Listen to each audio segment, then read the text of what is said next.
Okay, I'd like to welcome everyone to today's meeting of the Public Accounts Committee. Agenda item 1, I've received an apology from Mr Phil Flanagan and Ross Hussey. Is anyone aware of any other apologies? No, Chair, but I've got to leave a little bit early. Okay.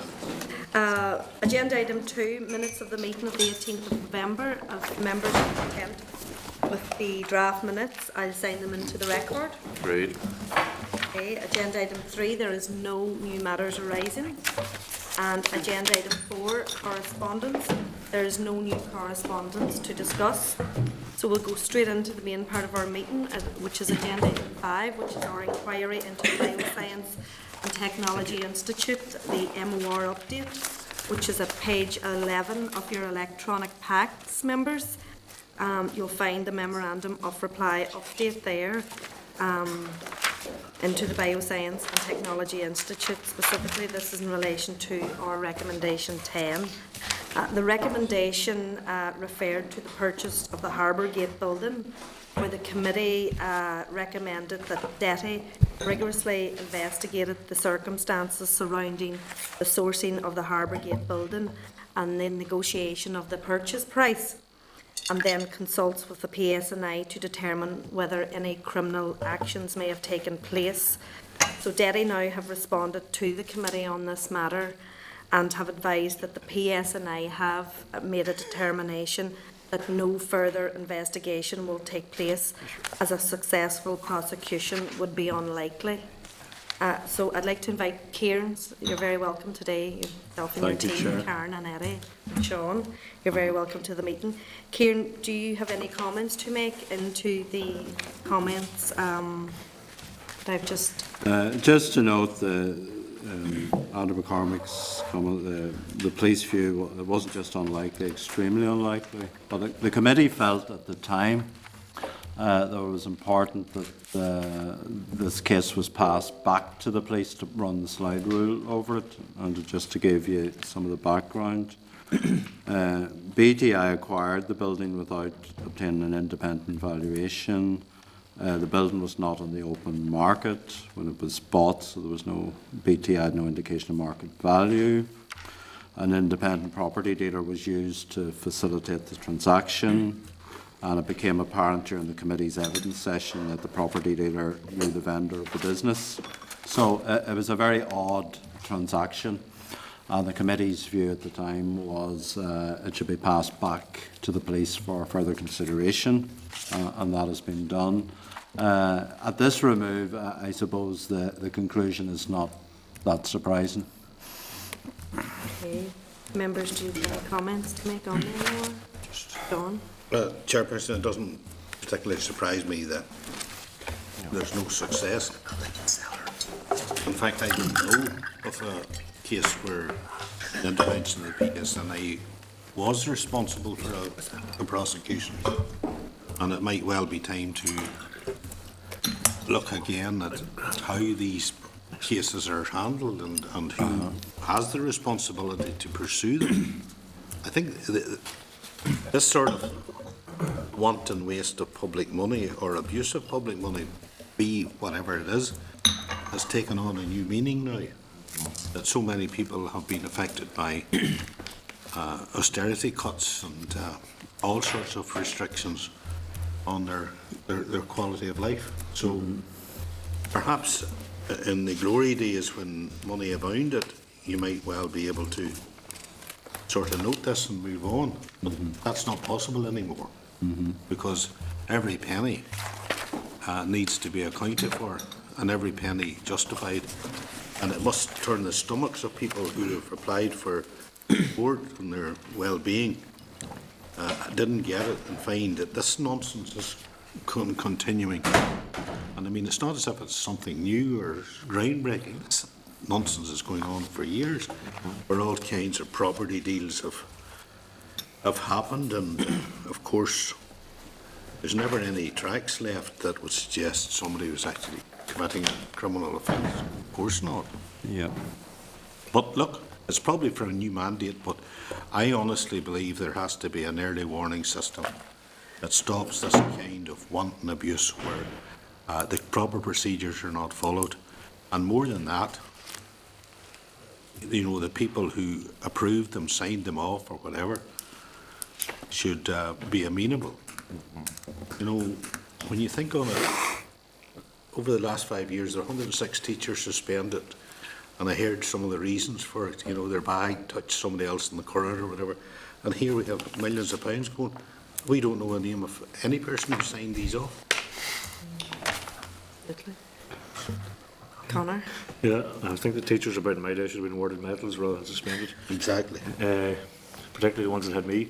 But, I mean, the hand this over to the PSNI and criminal proceedings and prosecution is obviously the ultimate sanction in terms of the outcome of a PSE report, but surely there are lesser sanctions, which then if the PSNI, I wasn't dealing with this particular case, so I don't have any specific knowledge of it, but I'm just saying in the general terms, if we pass something on to the PSNI, and I share John's frustration that I think sometimes we get a sense that I think it's too much hassle to start pursuing off down these angles, but can it come back to us then for some very strident or strong or robust recommendations if the PSNI have decided they're not going to deal with it? Because that's surely at the top level in terms of what at least this committee can do and hold people to account. I think fair to say in this case you've already made your very robust recommendation. It was a very, very strong report from the committee. It goes way back to 2012, so it's about 3 years old.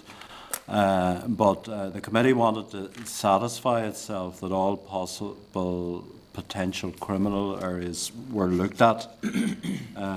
That said, often the committee will have cases that are sort of where there's a complete breakdown in controls, where there's a lack of proper adherence to public service standards and ethics. But the case would fall short of what's needed to get a criminal test, and the committee has already made fairly robust recommendations on the case. The police had looked at it earlier, or it was referred to, and I think the committee was saying look at it again and make sure all the avenues are covered, and that's about it. But perhaps, sorry, just to finish there, perhaps it is an argument whether in this mandate before it finishes or the next for a discussion between the committee chair and maybe the clerks and the PSNI to see. I recall one particular one from a previous time here, one of the more notable cases where I think it was an army site in the Malone Road area was flipped, and then evidence was gone out of official government departments when it was being sought, and it was very clear, from my mind, very clear a case for the PSNI to become involved in that. And I just wondered if none of these cases are making the standard that the police decide to take action, then perhaps a conversation, official conversation between the chair and yourselves to see what, if we're not having any success, it's not that we want to see people end up prosecuted, but if there's a sense among this committee that some of these things do merit police attention and there's a consistent feedback that it doesn't really meet the standard, then I think perhaps there is a need for a conversation about what the standard is. I would agree wholeheartedly with that comment, and I think there'll be further cases coming in front of this committee that will highlight that issue. So, particularly the next case that's coming up. We have wrote to the PSNI in terms of current cases, so we are, I think we're waiting on a response back. Yeah, from them. but we asked for a response back by the 27th of November. That's this week, so hopefully we'll have something to come back to you on that as a first step. Paul and then Roy. It just shows a major inconsistency in relation to how individuals are dealt with, and I'm thinking of well-meaning people who have done their very best in business, and for circumstances beyond their control, on many occasions end up being declared bankrupt and lose their opportunity to become directors.